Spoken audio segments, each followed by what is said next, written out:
스테이트 오브 플레이란 방송이 있습니다. 2019년부터 소니, SI가 진행한 인터넷 프리젠테이션 방송으로 쉽게 말해 닌텐도 다이렉트를 소니가 벤치마킹한 거라 볼 수 있죠. 정보망이 발달하지 않은 과거에는 E3, TGS 등의 게임쇼가 게임 홍보에 정말 중요한 축을 차지했지만 E3는 기업 중심이라 눈에 보이는 게 많은 행사라 기업들은 자신들의 기술 및 사업적 우위를 쇼에서 증명해야 했고, 그러다 보니 서로 규모를 키우면서 기업끼리 경쟁을 하느라 홍보 효과 이상의 홍보 출혈 경쟁을 부추기는 면이 있었던 데다 SNS가 발달하면서 모바일 산업이 발달하면서 점점 비중은 온라인으로 옮겨졌죠. 게임쇼에 맞춰 홍보 기획을 하고 제품 개발을 진행하는 것보다는 자신들의 일정에 맞춰 쇼를 진행할 수 있다는 점은 각 플랫폼 홀더 게임사의 큰 매력으로 다가왔습니다. 그래서 지금은 닌텐도 다이렉트, 스테이트 오브 플레이에서 홍보를 하는 게 플랫폼 홀더나 게임사 모두에게 편한 상황이 되었는데요. 다시 말해 이젠 온라인 게임쇼가 대세가 된 거죠. 그런데 이번에 2025년 스테이트 오브 플레이가 공개된 후 국내 해외를 막론하고 각 커뮤니티에서 소니에 대한 비난이 불거지기 시작했습니다.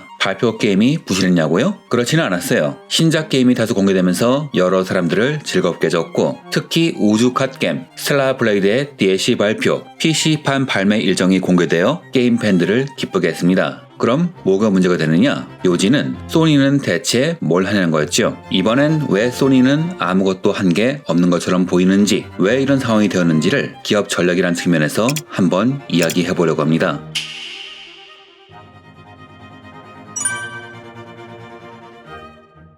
패미컴, 슈퍼 패미컴 등의 닌텐도 게임기가 흥행했던 이유에는 발매되는 게임이 다양했기 때문이죠. 하지만 닌텐도가 성장하면서 닌텐도는 서드 파티가 개발한 게임의 퀄리티를 체크하여 수량을 제한했고, 닌텐도로부터 유통의 독점권을 얻은 초심회는 인기 소프트만 판매하려고 하면서 슈퍼 패미컴 후반부에는 명작들이 많았던 반면 인기 장르에만 치중하는 부작용이 발생하기도 했죠. 왜 이게 부작용이냐? 게임이라는 것은 근본적으로 놀이입니다. 놀이라는 것은 아무리 재미있어도 같은 것만 하면 질리기 마련이죠. RPG 게임이 인기 있다고 RPG 게임만 내면 성공한 RPG 게임은 떼돈을 벌겠지만 그렇지 않은 회사는 주목도 받지 못할 겁니다. 그리고 플랫폼의 장르가 편중되고 말겠죠. 이런 부작용을 피하기 위해서 캡콤 같은 회사는 여러 게임기에 여러 장르의 게임을 내면서 이런 위기를 피해왔습니다. 즉 사업 포트폴리오를 다각화한 거죠. RPG도 내고 액션 게임도 같이 내면서 장르적 피로도로 인한 매출 저하로부터 살아남을 수 있었어요. 즉 한 장르에만 집중해서 게임 산업의 수명을 줄이느니 여러 장르에 골고루 손대어 시장을 키울 필요성이 대두되던 시기였고, 플랫폼은 이런 역할을 충실히 해야 할 필요가 있었습니다. 다만 슈퍼 패미컴 후반부 닌텐도 64때는 아무래도 장르의 다양성 면에선 좋은 상황이 아니었기에 게임 개발사들의 선택지는 좁아질 수밖에 없었습니다. 소니의 플레이스테이션은 이런 상황의 구세주였죠. 닌텐도의 온갖 까다로운 검토와 높은 라이센스비는 영세 게임사에겐 회사의 존폐마저 논할 엄청난 부담이었는데, 플레이스테이션은 게임을 유치하기 위해 허들을 낮췄기 때문입니다. 다만 여기서 새로운 문제가 발생했는데, PS 시리즈가 전반적으로 로우 스타터, 즉 하드웨어가 시장에 나온 후 한참 지난 후에야 히트작이 나오면서 성장하는 플랫폼이었던 겁니다. PS1 때는 발매 후 2년이 지난 시점 96년 1월에 나온 바이오 해저드가 시장에서 좋은 반응을 얻었고, 첫 밀리언셀러는 96년 9월에 북미에서 나온 너티독의 크래시 밴디쿠시였죠. 경쟁기인 세턴의 첫 밀리언셀러는 95년 12월에 나온 버추어 파이터 2였으니 상대적으로 출발이 늦은 편입니다. 플레이스테이션 2 때는 발매 후 1년이 지난 시점에서 나온 규모자가 첫 밀리언셀러였고, PSP 때는 2005년 12월에 몬스터 헌터 포터블이 나오기 전까지 제대로 된 히트작이 없었죠. 아니, 정확히 말하면 플랫폼을 주도할 소프트웨어가 늦게 나왔다는 이야기입니다. 즉 소니는 전통적으로 다른 회사가 전성기를 만들어준 회사입니다. 물론 이때 소니가 놀고 있었던 건 아닙니다. 꾸준히 인수합병, 위탁 개발을 하면서 게임을 개발했죠. 그리고 그 노력이 결실을 맺은 것인지 크래시 밴디쿠트의 성공을 바탕으로 인수합병한 너티독이 2007년에 발매한 소프트웨어, PS3 발매 후 1년 뒤에 나온 언차티드가 유의미한 성공을 거두면서 드디어 스스로 하드웨어 붐을 직접 주도하게 됩니다. 이 게임이 나오기 전까지 많은 리뷰어들은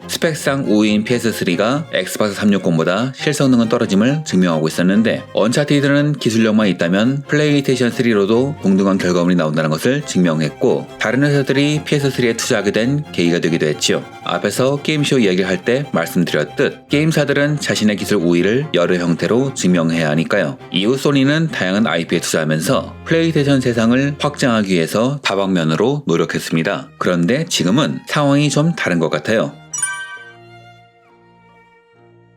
많은 전문가들은 PS3를 소니의 흑역사로 평가하는데요. 왜냐하면 PS3의 오랜 역마진 구조로 인해 적자 누적이 자본 잠식으로 이어져 SC를 사실상 없애버린 원인이었기 때문입니다. 이후 소니 컴퓨터 엔터테인먼트는 두 번의 회계 장부상의 파산을 겪었고 이 과정에서 소니의 네트워크 엔터테인먼트를 총괄하는 회사인 SNE가 채무를 인수하는 형식으로 플레이스테이션 사업을 인계해봤는데요. 이 회사는 원래 음악, 영화 등의 콘텐츠 자산을 네트워크 서비스를 바탕으로 제공하는 회사였어요. 지금 콘텐츠 산업의 흐름으로 볼 때 언젠가는 게임, 음악, 영화 등을 통합하는 것이 당연하므로 흐름상으로 볼 땐 언젠가는 해야 할 선택이었던 것 같습니다. 문제는 이후 플레이스테이션의 행보가 여러 팬들에게서 말이 나왔다는 것이죠. 플랫폼 홀더는 자신의 플랫폼을 유지하기 위해서 콘텐츠를 제작할 사람들을 적극적으로 유치해야 하는데 그러기 위해선 플랫폼을 키워야 할 테고 플랫폼을 키우기 위해서는 서비스를 개발해야 합니다. 그리고 그 서비스로 손꼽히는 게 예전엔 게임 개발이었죠. 다만 최근엔 하나가 더 늘었는데요. 바로 네트워크 환경 관리입니다. 지금은 디지털망으로 게임이 보급되기도 하고 장르에 따라선 라이브 서비스 게임을 위한 네트워크망을 제공하기 위해서기도 하죠. 그런데 지금 소니가 이걸 잘 하느냐 여쭤보신다면 절대 긍정적인 대답은 못 드릴 것 같습니다. 다시 한번 소니의 과거를 살펴보죠. PS1, PS2 시절 플레이스테이션은 전형적인 로우 스타터였습니다. 물론 역사가 짧기 때문에 닌텐도같이 강력한 게임 IP가 없기 때문이기도 했지만 하지만 그때 소니가 못한 건 아니었어요. 아크더레드, 크라임 크래커즈, IQ, 점핑 플래시 등을 연이어 개발하면서 콘솔 게임에서 할 수 있는 다양한 장르의 게임을 공급하여 다양한 게임사가 진입할 수 있는 환경을 만들기 위해서 노력했죠. 다만 PS2 때는 아무래도 하드웨어의 성격이 닌텐도를 졸업한 사람들이 즐기는 청년용 게임기가 되어서 그런지 캐주얼 게임, 어린이와 여성을 위한 게임은 점점 줄어갔고 PS3 때는 그런 게임을 거의 볼 수 없게 되었습니다.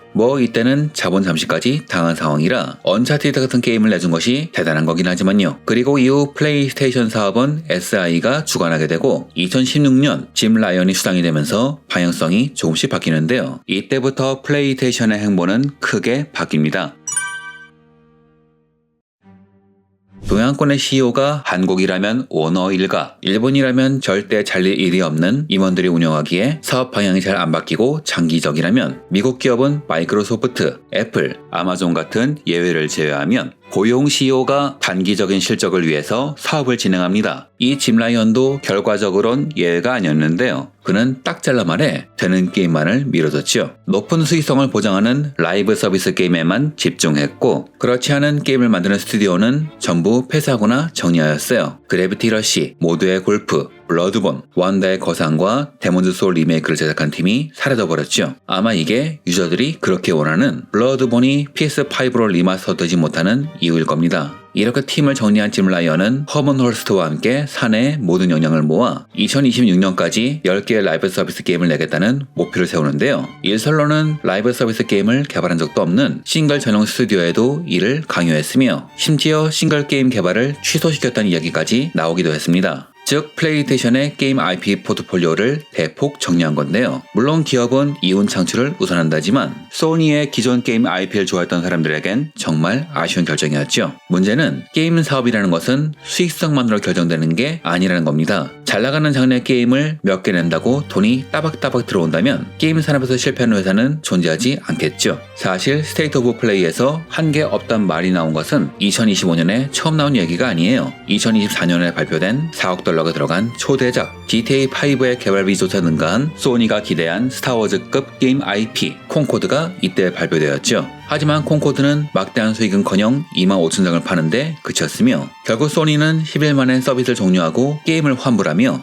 4억 달러는 고스란히 손해가 되었습니다. 문제는 콘코드가 개발하던 라이브 서비스 게임 중 제일 훌륭한 퀄리티였다는 이야기가 계속 흘러나왔고 이를 증명하듯 개발되던 라이브 서비스 게임이 연이어 개발 중지되었습니다. 그리고 그 결과가 2025년 스테이트 오브 플레이였죠. 물론 2025년에 발매될 타이틀도 발표는 했지만 발매일이 잡히지 않은 게임도 상당히 있었으며 그중에는 2026년에 발매되는 게임도 있었죠. 원래 2025년 상반기에 공개되는 게임쇼는 말이죠. 올 한 해 서비스될 게임을 유저에게 소개하는 자리입니다. 그런데 2025년 초에 2026년 게임을, 그것도 언제 나올지 모른다? 다행히 캡콤, 코나미, 시프트업, 네오지의 게임이 소개되어 유저들을 즐겁게 해줬지만 사실 이 게임들은 다른 플랫폼에도 서비스되는지라 플레이스테이션 사용자를 위한 게임 공개라고 보기엔 많이 부족하죠. 퍼스트 파티 게임보다는 멀티 플랫폼이 더 많았고 발매 시기가 확실하지 않은 게임 또한 많았습니다. 즉 이번 발표의 의미는 2025년엔 소프트웨어 공백이 발생한다는 것이죠.